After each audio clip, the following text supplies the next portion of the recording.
Bienvenue à Que Sera Sarah, un podcast animé par moi, Sarah Anne Lalonde.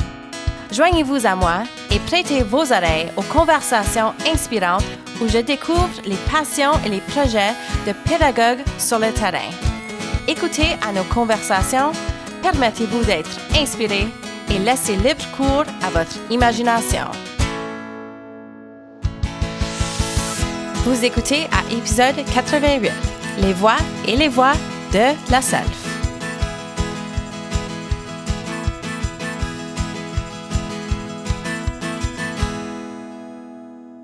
Innovation, partenariat, engagement, leadership.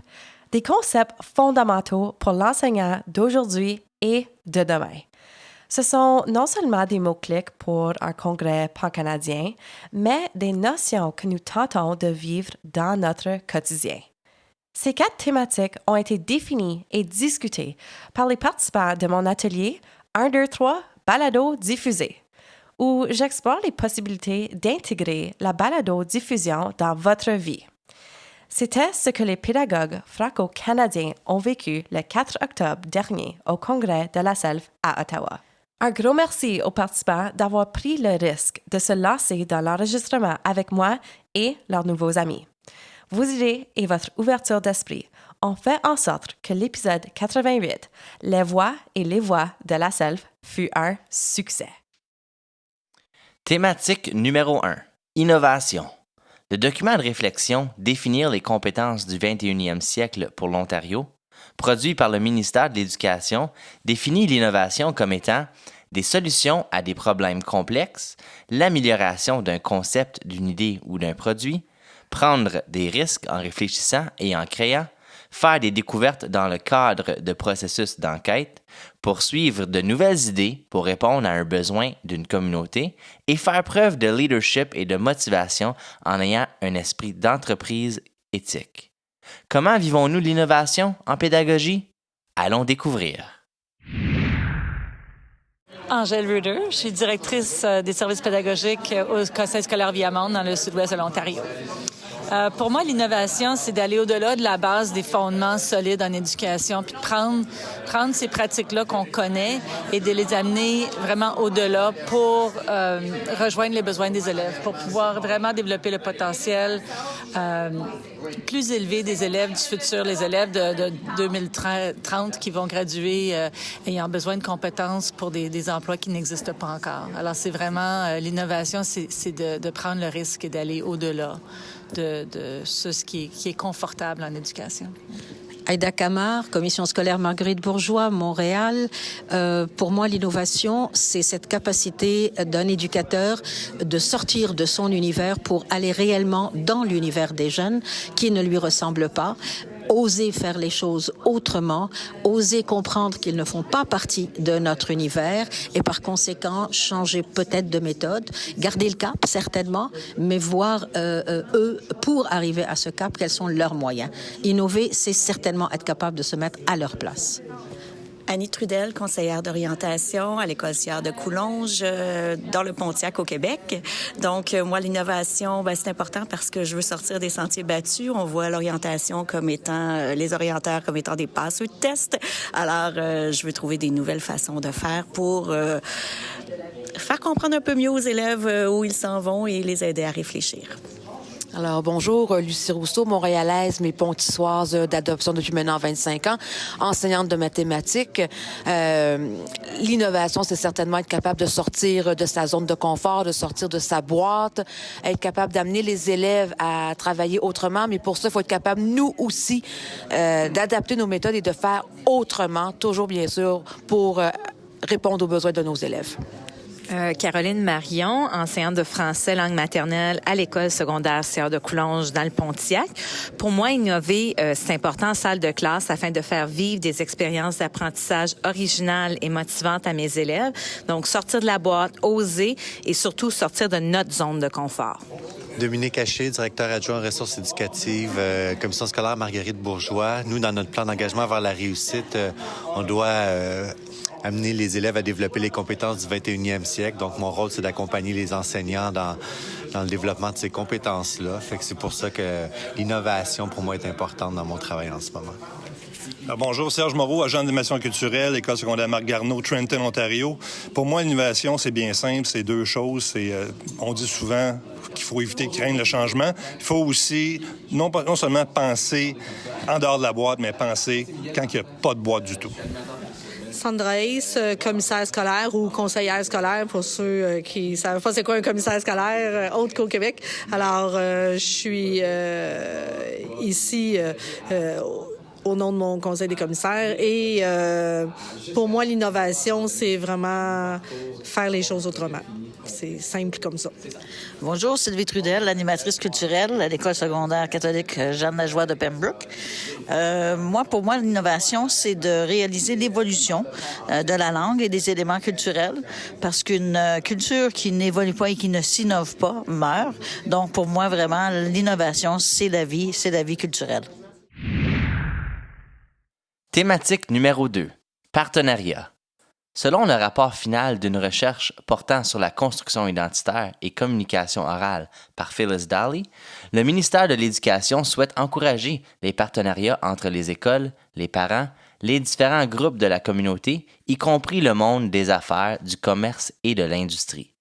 C'est par l'entremise de ces collaborations que les élèves posséderont les outils nécessaires pour contribuer au succès de la société ontarienne sur les plans social, politique, économique et scientifique. Qu'en disent les voix à la self? Bonjour, je m'appelle Paul Demers, je viens du Nouveau-Brunswick. Je suis président d'un conseil d'éducation qui est conseil scolaire, en fin de compte, dans les autres provinces. On appelle ça conseil d'éducation francophone sud, c'est la région de Moncton, Saint-Jean-Fredericton. Puis moi, je crois beaucoup dans les partenariats parce qu'on a beaucoup d'écoles communautaires entrepreneuriales au Nouveau-Brunswick. Puis on a besoin de partenaires vraiment pour nous assister dans nos cours, dans nos écoles et pour nous aider vraiment à rendre l'éducation vraiment sur une base beaucoup plus communautaire, significative pour nos jeunes. Donc, je crois beaucoup au partenariat, puis je crois qu'il faut améliorer même les partenariats avec notre communauté, nos gens d'affaires, nos associations, puis nos maisons d'affaires acadiennes et francophones du Nouveau-Brunswick. Bonjour tout le monde, moi c'est Jean-Marc, je suis animateur culturel en Nouvelle-Écosse à Dartmouth j'aime beaucoup travailler avec les partenariats parce que comme mon collègue Paul disait, c'est la base de toute activité. Avec les élèves à l'élémentaire, on travaille souvent avec les différents groupes dans la communauté, des groupes francophones, des groupes anglophones, de partenariats de conseil jeunesse ou de toutes sortes d'activités. Puis c'est vraiment c'est à la base pour créer des liens et pour créer des leaders du futur. Et je pense beaucoup que c'est vital à continuer de faire vivre la fierté francophone au Canada. Bonjour, mon nom est Sylvie Schmidt, je suis commissaire pour la commission scolaire franco-manitobaine. Les partenariats sont importants, surtout pour avoir nos écoles qui deviennent communautaires. Avoir une école communautaire, c'est bénéfique pour pas juste les élèves, mais pour les parents, pour la communauté. Des types de partenariats que les écoles peuvent rechercher, c'est d'ouvrir leurs portes le soir pour des organismes comme les sports, les arts. Si souvent, il y a des gens qui veulent offrir des cours, mais ils n'ont pas les endroits pour les offrir. Alors, si on ouvre nos écoles et on fait des partenariats avec ces organismes, alors là, on peut offrir plusieurs variétés de cours ou des enseignements pour les adultes, etc. Alors, c'est important aussi. Il y a d'autres sortes de partenariats si on a une communauté de nouveaux arrivants. Il y en existe. Alors, c'est d'aller les rechercher. Bonjour, mon nom est Gabriel Ménard et je suis enseignant dans la région de Montréal. Pour moi, c'est important les partenariats en éducation parce que souvent, on est dans notre petite salle de classe avec notre groupe d'élèves dans notre école et puis c'est important de considérer qu'il y a d'autres choses qui se passent à l'extérieur. Puis, ça rend aussi nos activités d'enseignement beaucoup plus authentiques et en général, les élèves l'apprécient beaucoup. Bonjour, mon nom est René et je travaille avec la division scolaire franco-manitobaine au Manitoba. On est en réflexion, nous autres, en termes des partenariats dans notre cheminement vers l'école communautaire citoyenne. L'école communautaire citoyenne qui veut rapprocher et intégrer l'école à sa communauté. Les partenariats sont une composante importante de cette école-là. Là, la réflexion qui nous amène, sur laquelle nous sommes posés, c'est de voir les rôles des partenaires dans ce partenariat. C'est de voir le rôle de l'école, les rôles des partenaires et de vraiment bien comprendre les mandats de chacun des organismes et la région où les mandats se chevauchent. Et cette compréhension-là assure que le partenariat va être vraiment productif pour les deux et que les gens vont pouvoir avancer pour le bien de nos élèves. Thématique numéro 3. Engagement. Selon le guide à l'écoute de chaque élève grâce à la différenciation pédagogique, rédigé par le ministère de l'Éducation de l'Ontario, la qualité de l'engagement de l'élève est observable dans son comportement et dans la qualité de ses apprentissages. L'enseignant ou l'enseignante qui prend le temps de connaître l'engagement de ses élèves saura orienter ses stratégies d'enseignement en fonction du succès de l'élève et en fonction de son épanouissement personnel. Est-ce la réalité pour nos pédagogues? Allons à la découverte.